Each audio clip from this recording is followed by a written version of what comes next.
So I'm sure that we're all familiar with the concept of divorce.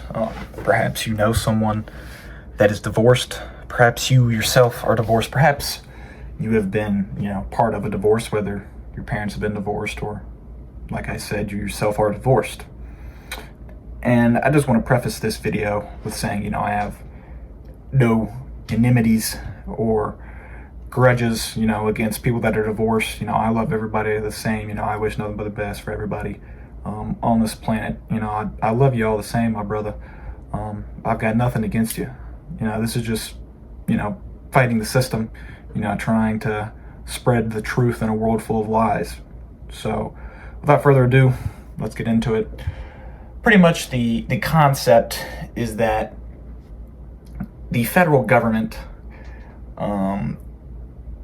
is using divorce as a psyop to spread misinformation and brainwash the general public. And, of course, I might sound like a lunatic when I say that outright, but, I'm going to try to convince you the best that I can with some very persuasive evidence. I do feel like, so, before we get into that, I want to, why would the U.S. government, or just, any government in general, why would they want a divorce in general? Would they want, strong families with strong moral values, with strong patriotism to fuel the workforce, to better boom the economy, to make them seem like the ideal place to come and move? And, they want, that ideal sense of patriotism. Why that does sound like a good idea, that's just not how it works. So why would the government want you to be divorced? First of all, it creates distraction. You're getting distracted from the real idea. This is just like anything else. It's just like television, just like mass media, anything along those lines. When you're consuming stuff, when your mind is preoccupied with something else, i.e. in this sense, divorce, it's going to take a lot of your time, it's going to take up a lot of your headspace. You can't focus on what's happening in the real world. So, if you're getting divorced and, the government raises your taxes, or the government does something absurd like, invokes eminent domain on your, backyard and says they need it for covert operations, what are you going to do about it? Are you really in the right headspace to defend against that? Are you really in the right headspace to compose an intellectual argument or derive a plan to oppose the great big bad all-powerful federal government? No, you're not. And you also more succumb to the mind control, the slop that they feed you on the news or the mass media, or the microplastics that they try to put in your balls. It's all the same. And this is not only for, man, woman, it's also for the children.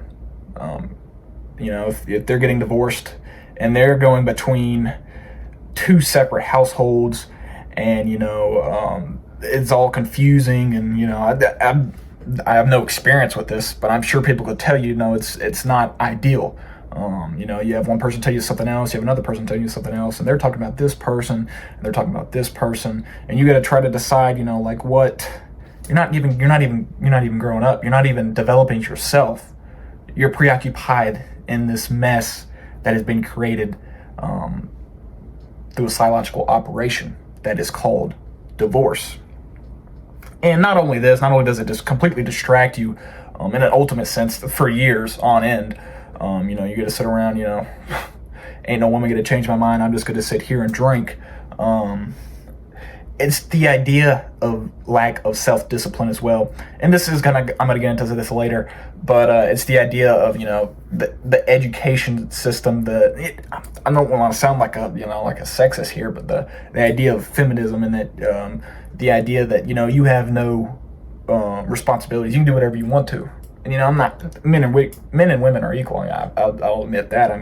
They all should have all the same rights. Everybody should be able to vote. I'm not like this office sexist person, but, if you give the one group of people, saying that you should have no responsibilities, and then just blame men, again, I'm not saying that's just the basis of the case, but, that's what I've kind of been fed through the public education system. it kind of brings this idea that you can do whatever you want to. You can have a lack of self-control, and by that instance, I mean, by that definition, having a lack of self-control, self-discipline, not doing your duties, not doing what you were, vowed to do to the Almighty God above. That makes you completely more easy to brainwash. I mean, by definition, you're just an imbecile that can't, keep his word, that has no moral values, that just lacks self-control. Brainwashing is going to be pretty easy for you. The government can tell you whatever they want to, and if you don't have the own self-control to fulfill your own duties, how are you going to stop yourself from being brainwashed? How are you going to stop yourself from consuming what the government feeds you? How are you going to, find the truth in a world full of lies? How are you going to understand that the government is coercing you into believing what they want to believe? It's just not going to happen. It's just one step along the way. So those are kind of the reasons why the government would want divorce. And they can see how powerful this is. This is not something that goes away in an instant. Like, this is not, some girl that you met on the side of the street, like some girl that you knew in high school that, you'll forget about in, like a year or whatever. Like a divorce, a marriage, you're with that person for an extended period of time. That's a time of your life that just, it doesn't disappear. 10 years of your life, however long you're married for, let's say 5 yeyears. I don't know how long the marriage is, the statistics or whatever. I'm sure I can pull it up. But if you're living with them, if you have children and you're living with that person, that person, that stays in the back of your mind. You'll think about that for a long time. And whatever else is happening, it's not fully there. You're not fully in it. You're in the divorce. Your mind is preoccupied with that person. And if the children is worse than the children, if you're not fully developed, if your brain is not fully, all the way there yet, and you're getting, burdened down with all this, oh, my mommy and daddy, they're separated, and all this junk that again is coerced and created by the federal government. You're going to be pretty easily brainwashed further by the public education system, because you're spending the majority amount of your time, 8 hours a day, splitting that between two parents. You don't have one where they should be in one household where they should be, ultimately telling you, fulfilling that time. Now you're splitting that time. So the little limited time that you had, I'm planning on making a video on the public education system later, and how all that junk is, it's brainwashing, and the federal government, pretty much just, they'll tell you whatever they want to, and you have no option but to believe it because your brain's still developing. More time is spent there, and the education system is further effective in brainwashing you, because now you're splitting time between two parents. So again, all this just to say that how incredibly effective divorce is for controlling a population, especially if we look at the divorce rates and we see that they're exponentially expanding, which is what obviously the federal government wanted if they wanted. They're going to go all the way in. Divorce rates exponentially increasing since, earlier in U.S. history. I'm just using U.S. for example, but this could be applied anywhere. They're getting what they wanted. The education system, the brainwashing, and it comes from anywhere. It comes from the education system, it comes from the mass media, it comes from what the government tells you, what the president says, what the secretary says, the Secretary of Defense says, what they want you to believe is really, what I'm trying to say. Without further ado, that's why the government wants you to be divorced. Pretty simple enough. I feel like that you can draw some pretty logical conclusions from that. But now let's look at the actual concept. How did they get to this? So I first want to, before we get into that, I do want to look at like the history of divorce. I try not to get religion involved in all of this stuff, mainly because I know there are people with differing religions, and I do believe in the United States Constitution. I believe that whatever religion you want to believe in, you can believe that. But especially when we talk about marriage, it is. People say it's a financial. It's not. It's purely biblical, purely religious. You get married by a pastor, that means it's religious to me. So with that being said, if we look at the biblical sense of marriage, what does it say about it in the Bible? It says once you get married, it's lifelong, and if you get divorced, you're not really supposed to get remarried.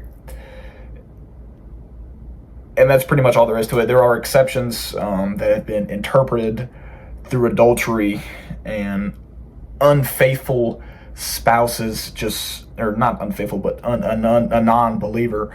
But at the end of the day, it still stays that from a biblical sense, marriage is forever.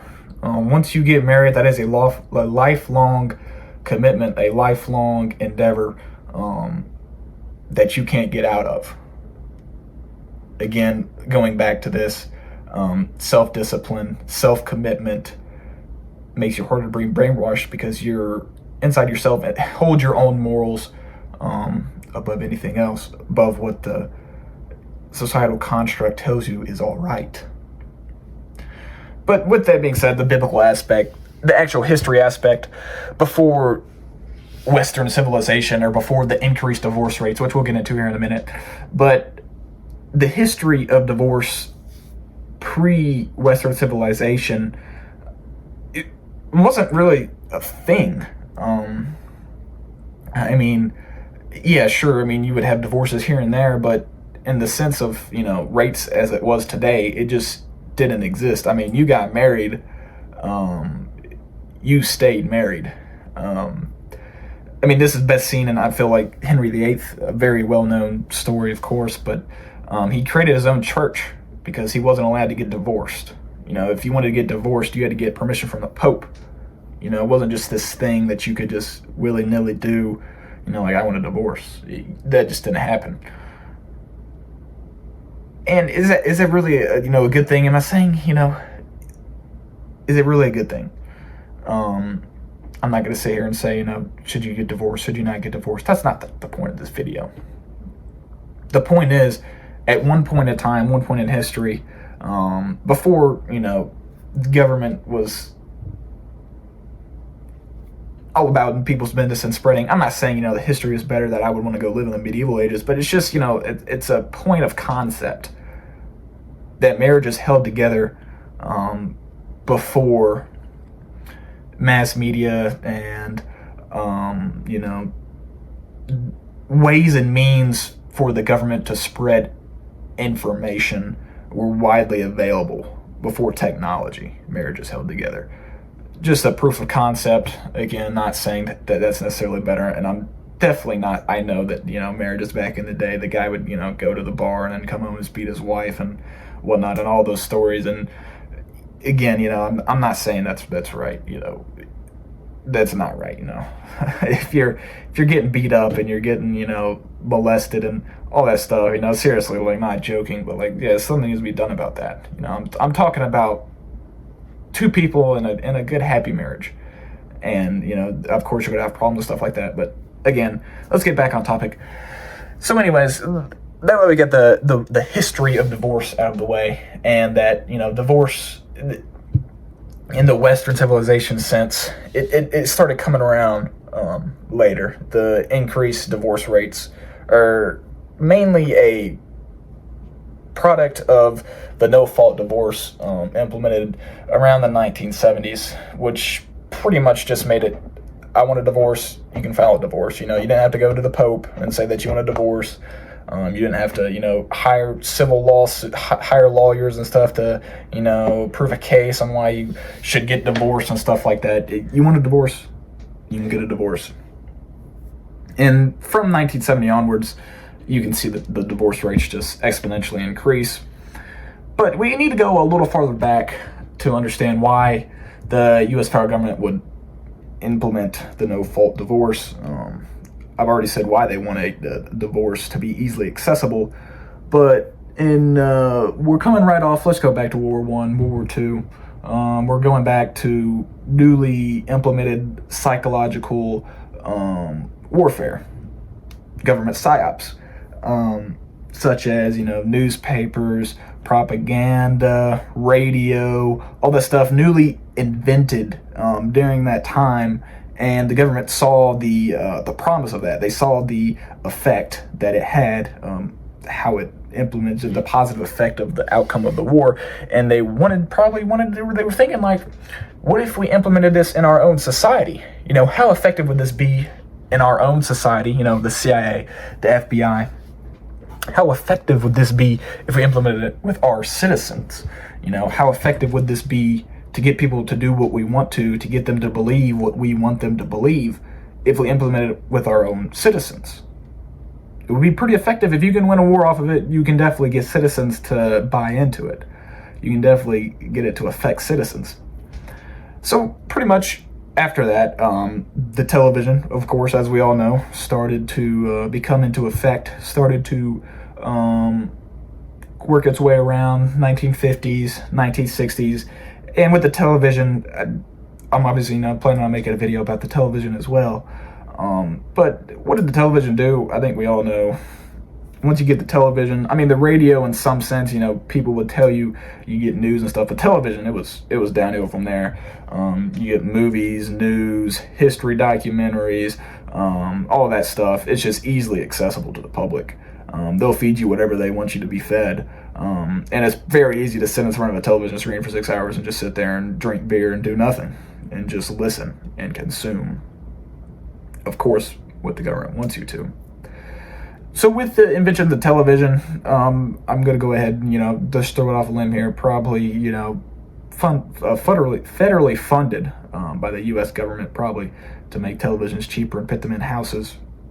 But anyways, invention of the television, the government sees our opportunity. They see the opportunity for psychological operation within the civilian population to make it more effective.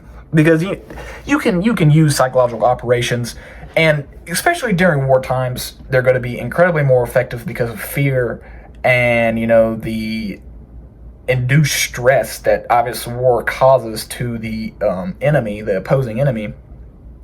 But during everyday life, it's going to be a little harder to, I feel like, inflict it because, I mean, people are going about their day, you know, they'll notice stuff out of the ordinary.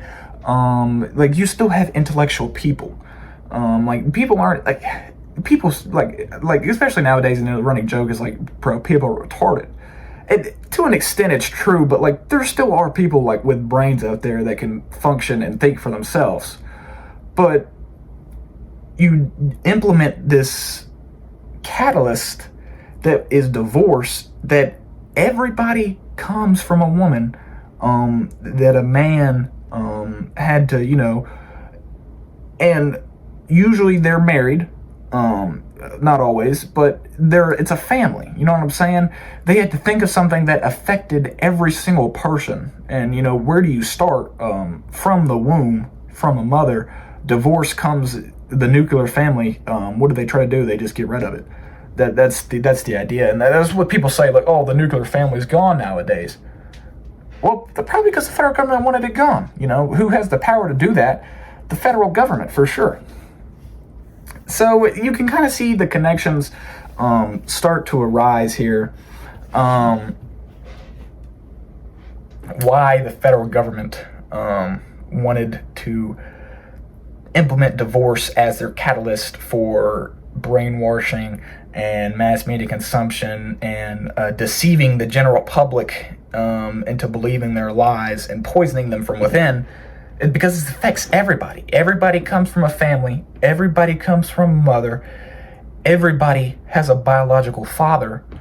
And they're around at one point in time, usually until they're not, either through natural causes or through a divorce. Maybe federally induced, maybe not. Here you go, I'm just a crazy guy. But the idea still stands. And to catalyze this, they use the divorce. They want people to believe what they want them to believe.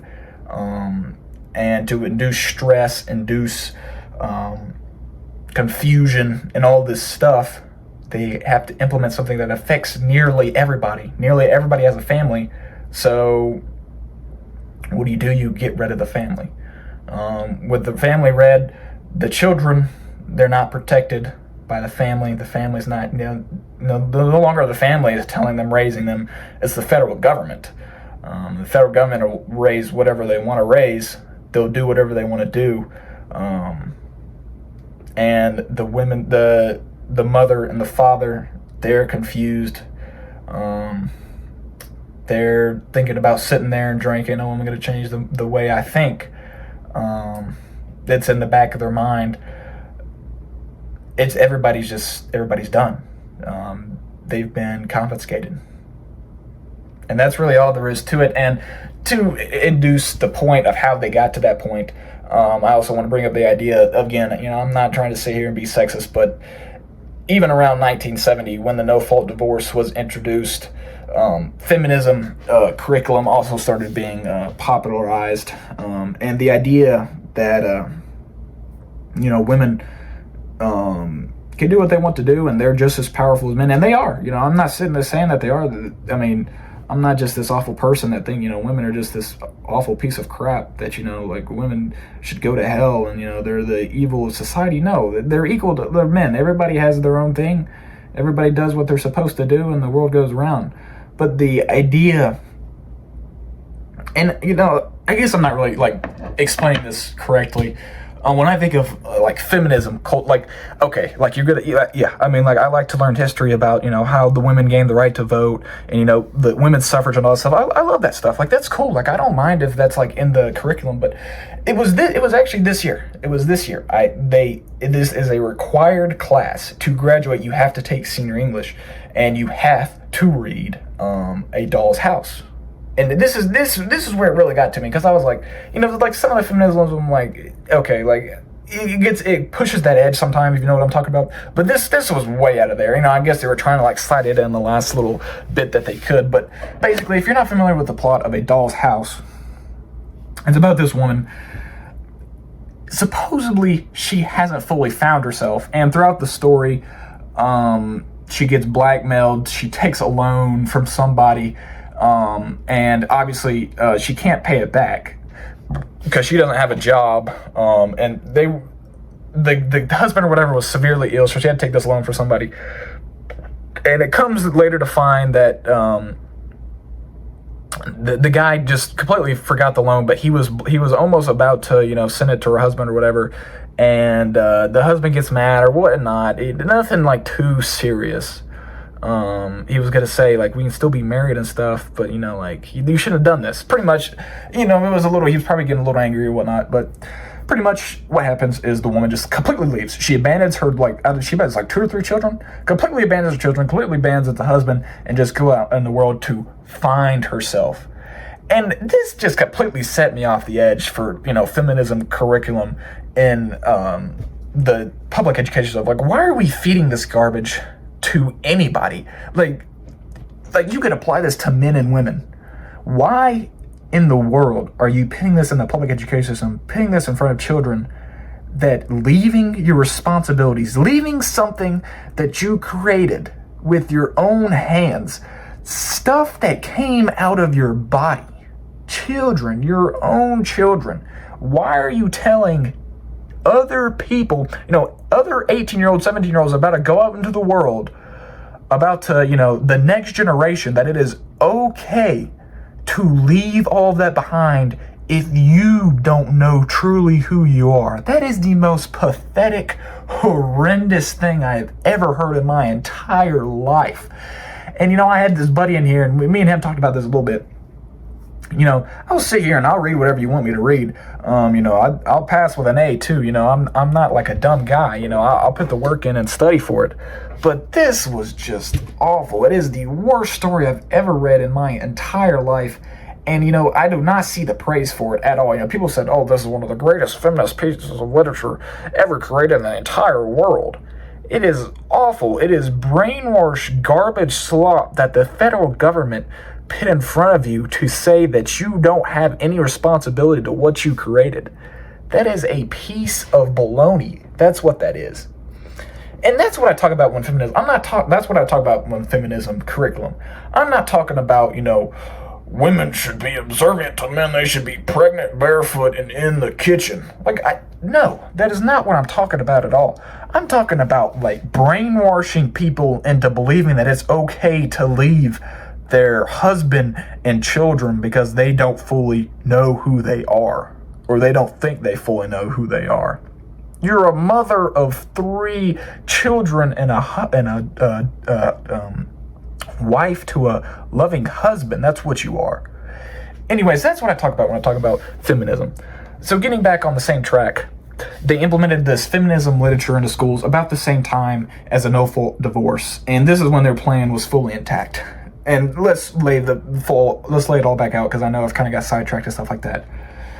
But pretty much the federal government, after World War II and World War I and World War II, realized how effective psychological operations are on their enemies, and they want to implement it into everyday life, into the civilian population, to make them believe what they want to believe, to get the civilian population to do what they want to do, and to be able to cover their own federal government tracks if they're doing stuff they're not supposed to be doing, making it worse for everyday life on the civilian population, on their own people. That's, making for the federal government gain.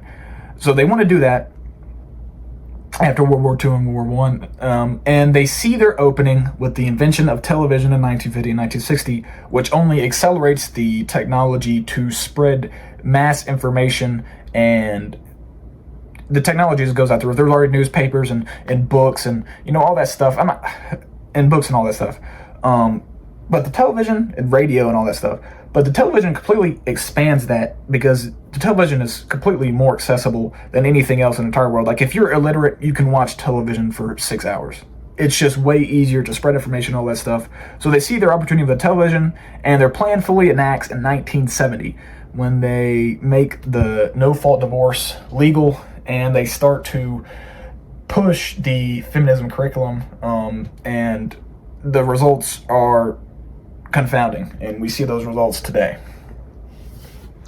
And what are those results? Almost 40% of first marriages ended in divorce, and it's just 50-50 on whether if you're getting married nowadays, you're staying married or you're getting divorced, and you can't do anything about it. I mean, Shotty says she wants a divorce. I mean, you can try to talk to her and stuff, but just make sure you marry the right woman. I don't really know. I don't know what to say about it. I mean, that's all I got to say. It should be lifelong. It's about the commitment. It's about raising a strong family. It's about doing all these things to ensure your safety and your family's safety. You don't do all these things, your family's never going to be the same again. And again, I'm not have no enemies towards anybody. I don't hate anybody. I'm just, this is what the federal government did. This is what the federal government laid out. This was their plan to, catalyze the Psyops and to do whatever they wanted to do. You disband the nuclear family. You get rid of strong motherhood and strong fatherhood and the children looking up to people. And you put him in school for 8 hours a day, and then they're switching between the two parents, and then he says he wants to live with mom, and the other one says he wants to live with dad. Now you have no sisters and brothers, and you can see where I'm going here. It's just, it's the great plan. With that being said, that's all I've got. It's a shame. It really is. And again, I just want to preface, I'm not a sexist. I love everybody. I love women. I love men. Everybody's all the same to me. I'll talk to you. I'm not going to try to get in your pants or anything like that. It doesn't matter to me. I'm just out here to spread the truth in a world full of lies. And that's all there is to it. With that being said, I hope you learned something from this video. Spreading the truth in a world full of lies. Stay safe and stay hydrated.